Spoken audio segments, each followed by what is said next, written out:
नमस्कार, NSC9 news देख रहे हैं आप और मैं हूं आपके साथ साया चौहान। और इसी के साथ बुलेटिन का आगाज करते हैं। राजस्थान के धौलपुर जिले के बाड़ी शहर से एक विचलित करने वाली खबर सामने आई है। मुख्य बाजार में बालिका विद्यालय के पास नो एंट्री के दौरान घुसे एक तेज रफ्तार ट्रक ने स्कूटी सवार 20 वर्षीय युवक अजय को कुचल डाला। यह पूरी वारदात पास लगे CCTV कैमरे में कैद हो गई। गंभीर रूप से घायल अजय को जिला अस्पताल रेफर किया गया था, जहां इलाज के दौरान उसने दम तोड़ दिया। मृतक प्रतियोगी परीक्षाओं की तैयारी कर रहा था। इस हादसे के बाद परिजनों में कोहराम मचा हुआ है और स्थानीय लोगों में प्रशासन के खिलाफ भारी आक्रोश है। लोग बाजार क्षेत्र में भारी वाहनों की अवैध आवाजाही पर सख्ती की मांग कर रहे हैं। वहीं फिलहाल पुलिस ने मामला दर्ज कर फरार ट्रक चालक की तलाश शुरू कर दी है।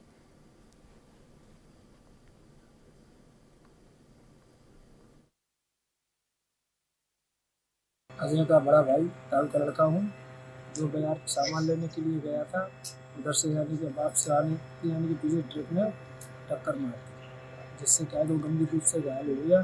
जो अपन उसको हॉस्पिटल लेके गए, वहाँ से धौलपुर के लिए रेफर कर दिया। उसके बाद यानी उसको धौलपुर नगर परिषद एक बार फिर अपनी कार्यशैली को लेकर विवादों में है। जगन चौराहे पर दुकानों की पुनर्स्थापना के दौरान सुरक्षा नियमों की धज्जियां उड़ाने का एक सनसनीखेज वीडियो सोशल मीडिया पर वायरल हो रहा है। वीडियो में साफ देखा जा सकता है कि एक कर्मचारी को बिना किसी सेफ्टी बेल्ट, हेलमेट या सीधे क्रेन के सहारे दुकान की छत पर चढ़ाया जा रहा है। मामला कोर्ट में विचाराधीन दुकानों को वापस रखने में जुड़ा हुआ है, जहां जल्दबाजी में कर्मचारी की जान को खतरे में डाला गया। स्थानीय लोगों ने प्रशासन पर लापरवाही के गंभीर आरोप लगाए हैं। हालांकि परिषद की ओर से अभी कोई आधिकारिक बयान नहीं आया है, लेकिन इस वीडियो में सुरक्षा इंतजामों और प्रशासनिक जिम्मेदारी पर बड़े सवाल खड़े कर दिए हैं।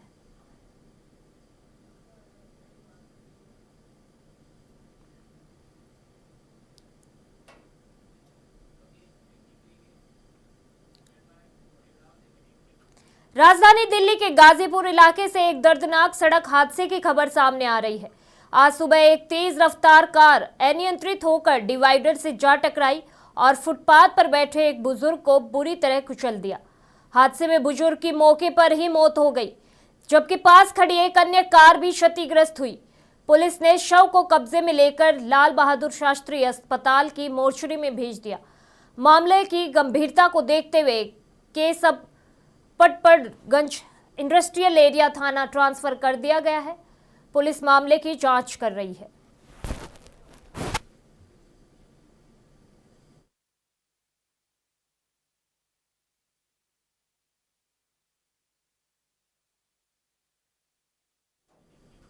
नोएडा के सेक्टर 49 में पुलिस ने अवैध गतिविधियों के खिलाफ एक बड़ा एक्शन लिया है।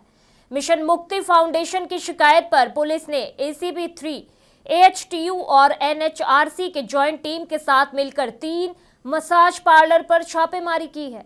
इस छापेमारी के दौरान पुलिस ने मौके से कई पुरुषों और महिलाओं को हिरासत में ले लिया, जिन्हें पूछताछ के लिए स्थानीय थाने ले जाया गया। पुलिस अधिकारियों के मुताबिक मामले की विस्तृत जांच जारी है और तथ्यों के आधार पर आगे की कानूनी कार्रवाई की जाएगी। फिलहाल इलाके में पुलिस की इस अचानक कार्रवाई से हड़कंप मचा हुआ है।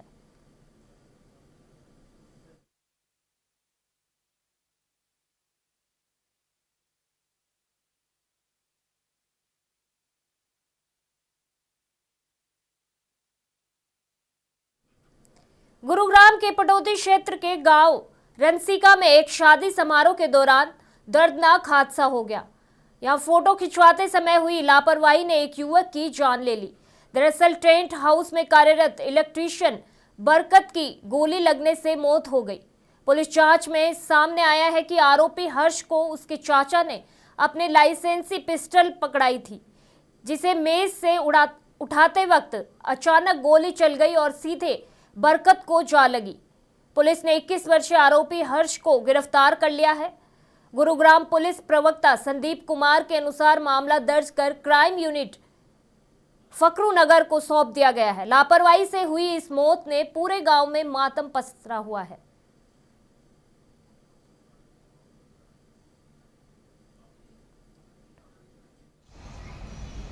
देखिए, बीती रात में गुरुग्राम पुलिस को एक इन्फॉर्मेशन मिली थी कि एक शादी समारोह में किसी व्यक्ति की गोली मार करके हत्या कर दी गई है। पुलिस की टीम स्पॉट पर गई थी। सीन ऑफ क्राइम की टीम के द्वारा भी स्पॉट का विजिट किया गया था। परिजनों के द्वारा एक लिखित शिकायत पुलिस को दी गई थी और उन्होंने बताया था कि शिकायतकर्ता के अनुसार ये जो मरने वाला था, ये उसका दामाद था, तो किसी व्यक्ति के द्वारा इसकी गोली मारकर हत्या कर दी गई है। पुलिस के द्वारा तुरंत ही एफआईआर रजिस्टर कर ली गई थी। एफआईआर रजिस्टर करने के कुछ ही घंटों के अंदर ही जो गोली चलाने वाला एक्यूज था, उसको पुलिस के द्वारा राउंड अप कर लिया गया है। ये 21 वर्षीय व्यक्ति है। इसकी पहचान हर्ष के रूप में हुई है और गुरुग्राम के गांव का ये रहने वाला है। फिलहाल तक की जो पूछताछ है उसमें ऐसा सामने आया है कि ये जो वेपन था, ये इसके चाचा का था और एक्सीडेंटल ये गोली चली थी। फिलहाल तक एक्यूज ने ऐसा बताया है। फिर भी मामले में पुलिस के द्वारा डीप इन्वेस्टिगेशन की जा रही है और इन्वेस्टिगेशन में जैसे जैसे तथ्य सामने आएंगे उसके अकॉर्डिंग मामले की कार्रवाई जारी रहेगी। क्या आपस में लड़ाई भी हुई थी? देखिए, अभी तक इन्वेस्टिगेशन में जो एक्यूज से जो पूछताछ की गई है उसमें ऐसी कोई भी चीज सामने नहीं आई है। एक्यूज ने ऐसा बताया कि ये वेपन उसके चाचा के नाम से लाइसेंसी वेपन है और शादी समारोह में उसके चाचा के द्वारा इसको वहां रख दिया गया था। तो उठाने के दौरान ही से एक्सीडेंटल तौर पर ये गोली चली थी, जिसको लगने से मृतक की मृत्यु हो गई थी। पुलिस के द्वारा डीप इन्वेस्टिगेशन की जा रही है। फिलहाल पूछताछ के अलावा जो अन्य जो साइंटिफिक एविडेंस है वो पुलिस के द्वारा कलेक्ट किए गए हैं। इन्वेस्टिगेशन में जैसे भी तथ्य सामने आएंगे उसके अकॉर्डिंग पुलिस की कार्रवाई जारी। मुंबई के मुलुंड में एक निर्माणाधीन मेट्रो पिलर का हिस्सा अचानक भरभरा कर गिर गया। सड़क से गुजर रहे वाहनों पर मेट्रो पिलर का मलबा गिरा। मलबे की चपेट में एक ऑटो रिक्शा और कई अन्य गाड़ियां आ गई। शुरुआती जानकारी के मुताबिक कई लोगों के घायल होने की खबर है। मौके पर राहत और बचाव कार्य युद्ध स्तर पर जारी है। वहीं प्रशासन की टीम घटनास्थल पर पहुंच चुकी है और घायलों के पास अस्पताल में भर्ती कराया जा रहा है। इस हादसे के चलते इलाके में भारी ट्रैफिक जाम लग गया है।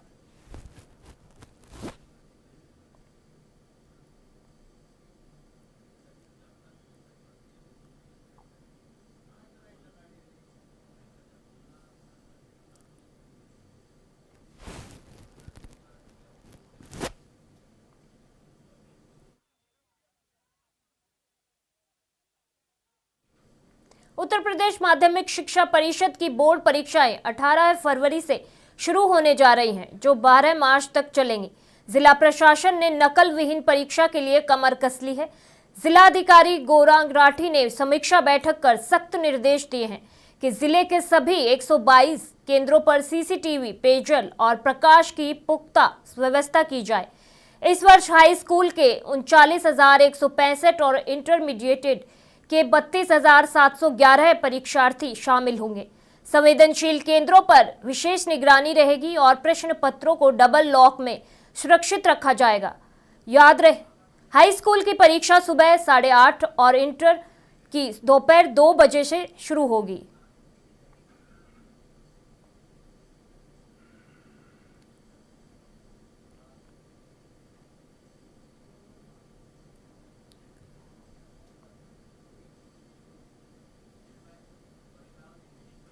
अगली खबर बिहार से है, जहां जमानत पर रिहाई के बाद सांसद पप्पू यादव ने बड़ा और गंभीर आरोप लगाया है।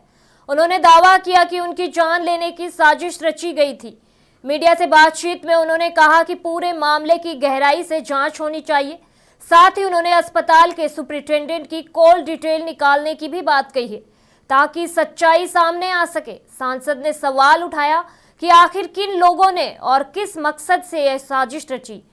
अब इस बयान के बाद राजनीतिक हलकों में हलचल तेज हो गई है और मामले की निष्पक्ष जांच की मांग जोर पकड़ रही है।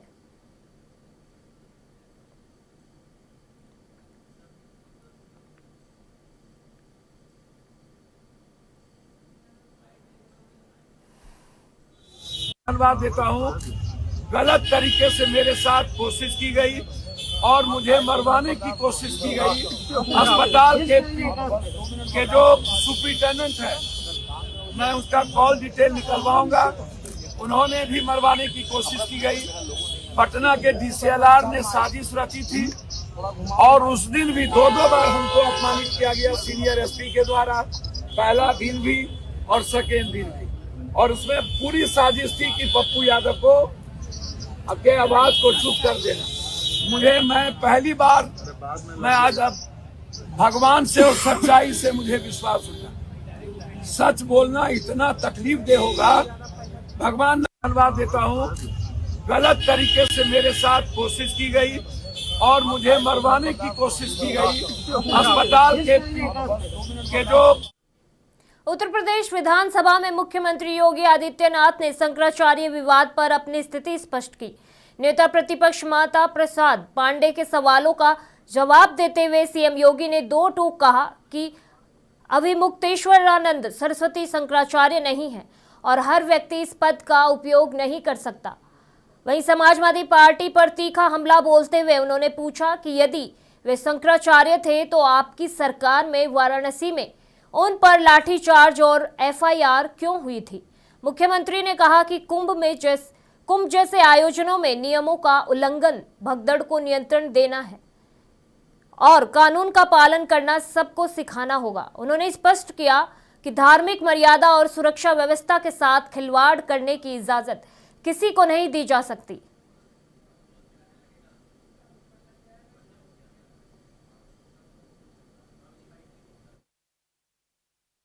हर व्यक्ति शंकराचार्य नहीं लिख सकता।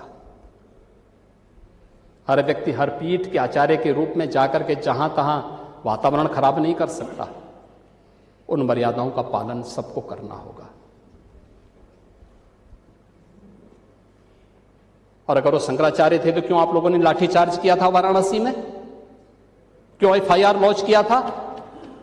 आप नैतिकता की बात करते हैं। 4.5 करोड़ श्रद्धालु जहां पर आए हों, वहां पर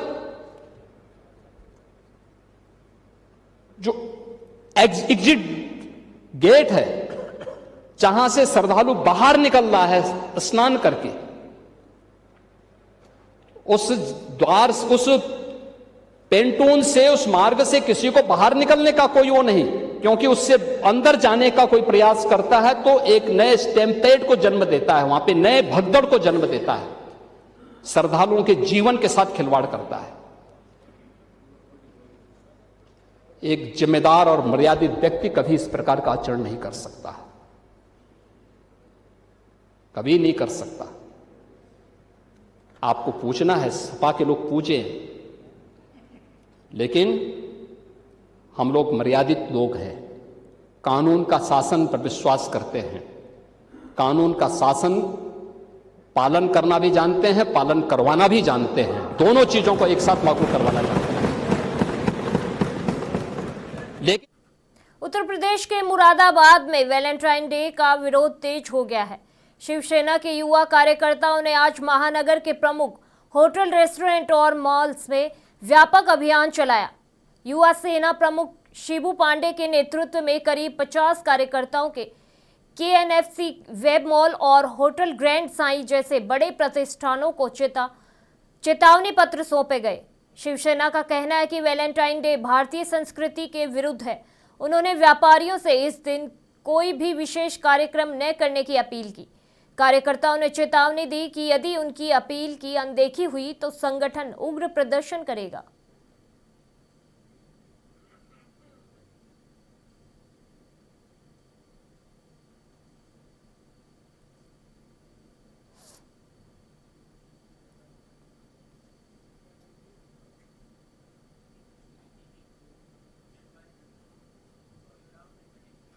सोशल मीडिया पर संसद की कार्यवाही का एक वीडियो तेजी से वायरल हो रहा है, जिसमें आजाद समाज पार्टी के अध्यक्ष और सांसद चंद्रशेखर आजाद लोकसभा में अपनी बात रख रहे हैं, लेकिन चर्चा का विषय उनकी मांग नहीं बल्कि उनके पीछे बैठी टीएमसी सांसदों की जुगलबंदी बनी हुई है।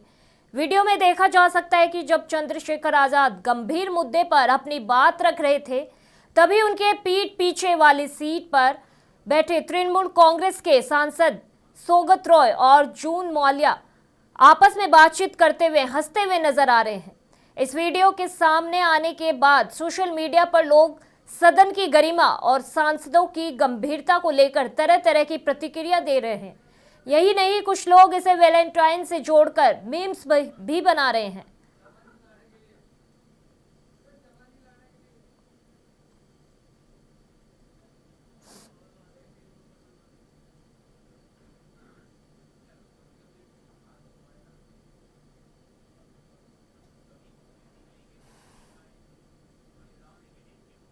धौलपुर जिला कलेक्टर पर आज अखिल राजस्थान राज्य कर्मचारी संयुक्त महासंघ ने उप मुख्यमंत्री दिया कुमारी द्वारा पेश किए गए बजट का पुरजोर विरोध किया।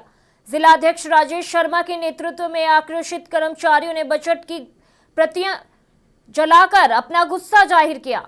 महासंघ का आरोप है कि सरकार ने संविदा और मानदेय कर्मियों की अनदेखी की और वेतन विसंगति जैसे मुद्दों को कमेटियों के जाल में उलझाकर रख दिया।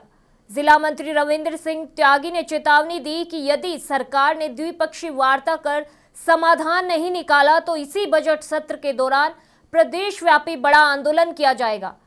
प्रदर्शन में शिक्षा संघ, ग्राम विकास अधिकारी और कृषि पर्यवेक्षक संघ सहित कई संगठन के पदाधिकारी भी मौजूद रहे।